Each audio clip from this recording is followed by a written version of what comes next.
about every period of history, there comes a time when we, the people, must build a movement behind, agitate for, and demand legislation on an agenda for substantive change. We are in such a time. Our agenda is rooted in freedom and justice and hope and right. And we're calling on this state to do all of what is right, not just one or two incremental things.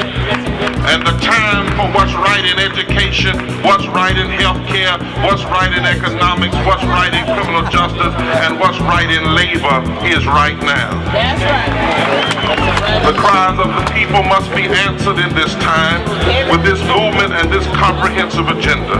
And they must be answered now. Delay hurts the whole state and makes mockery of our pledge to be one North Carolina. This is why we have historic thousands on Jones Street, the People's Agenda.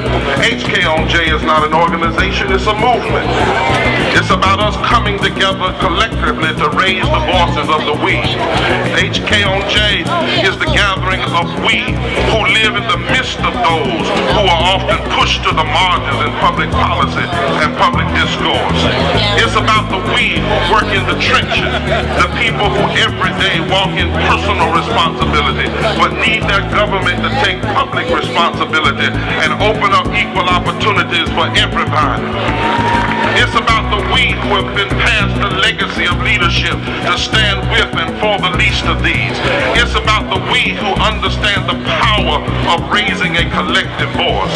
And so long as far too many of our children in North Carolina go to high poverty, resegregated schools, underperforming schools, we will raise our voice. As long as there are 400,000 poor children in North Carolina and thousands of children who should be in child care but are denied subsidy, we will raise our voice. As long as poverty in the midst of affluence is a reality, as long as thousands are without health care in a state that prides itself of being the medical capital of the world and a research triangle, we will raise our voice. As long as everyday people don't have a living wage, but corporate CEOs are living high on the hog, we will raise our voices. As long as corporations can get money and tax breaks to come to North Carolina and not say how they're going to treat and labor contractors the workers they hire when they get to North Carolina, we will raise our voices. As long as rural black farmers and white farmers are threatened by the Navy in northeast North Carolina with landing fields with bringing in planes dangerous to the environment and the health simply because wealthy folk don't want them in northern Virginia, we will raise our voices. As long as 1/3 of North Carolinians don't have decent housing while others have more houses than they even know how to live in, we will raise our voices. As long as state government and municipal workers are denied collective bargaining by a Jim Crow statute made in the 1950s, we will raise our voice. Amina Turner, our executive director, as long as North Carolina refuses to redress its ugly racist history, like the sterilization of poor and black women and the catastrophic political and economic cost of the terrorist attacks in Wilmington 111 years ago, we will raise our voice. As long as our justice system is schizophrenic and young black boys like James Johnson are falsely accused and pressured by a system who refuses to admit it's wrong, we will raise our voices. As long as the death penalty is overwhelmingly applied to race in a racist and classist way, and our state refuses to even pass an elementary justice act to review cases when it can be proven that race was a factor.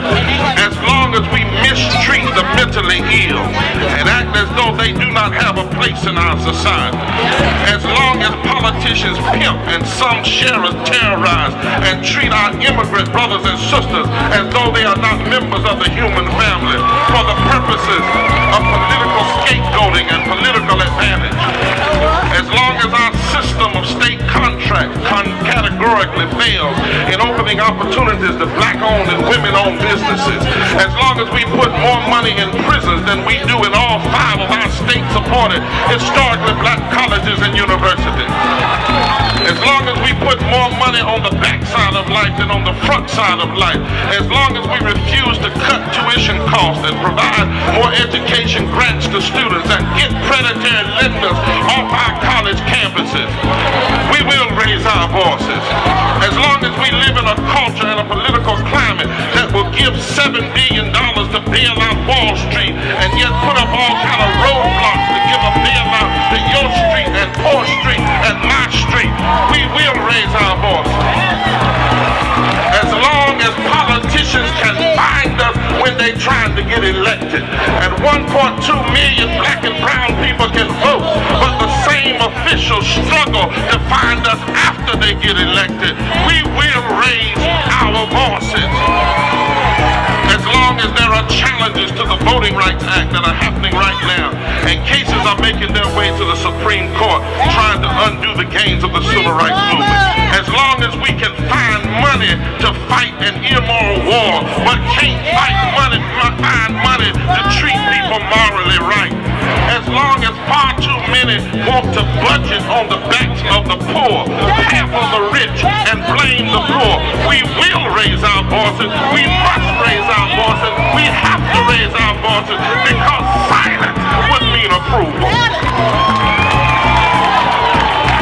Too many people are hurting. Too many dreams are dying for us to quit. But not only must we raise our voices, we must embrace change as a vocation. Those who think our legitimate discontent is flighty and momentary do not understand that this is a movement and not a moment. Our president, Barack Obama, said on the night of his projected victory, "My election alone is not the change we seek, but perhaps it will give change a chance." Change requires a sustained movement of people who by their living and their action do battle with our baser instincts. When we do this, then our living is not in vain. Our vocation of change is rooted in prophetic imagination, which sees what is possible even when hope unborn has died. Our vocation is to agitate, litigate, and legislate against forces of status quo, racism, and classism with one goal: give change a chance. Our agenda calls on this state to properly and fully fund education because it's time to give change a chance. Our agenda has a plan to take care of those who are without health care, give every person a living wage, put $50 million in the Housing Trust Fund, and assist poor and minority people with getting the right kinds of loans because it's time to give change.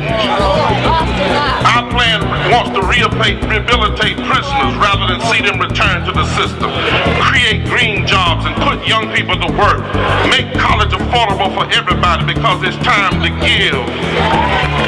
Our agenda has a plan to do away with the unjust sentencing and stop the death penalty because it's time to give. Our plan embraces diversity and wants to see immigrants treated with dignity because it's time to give.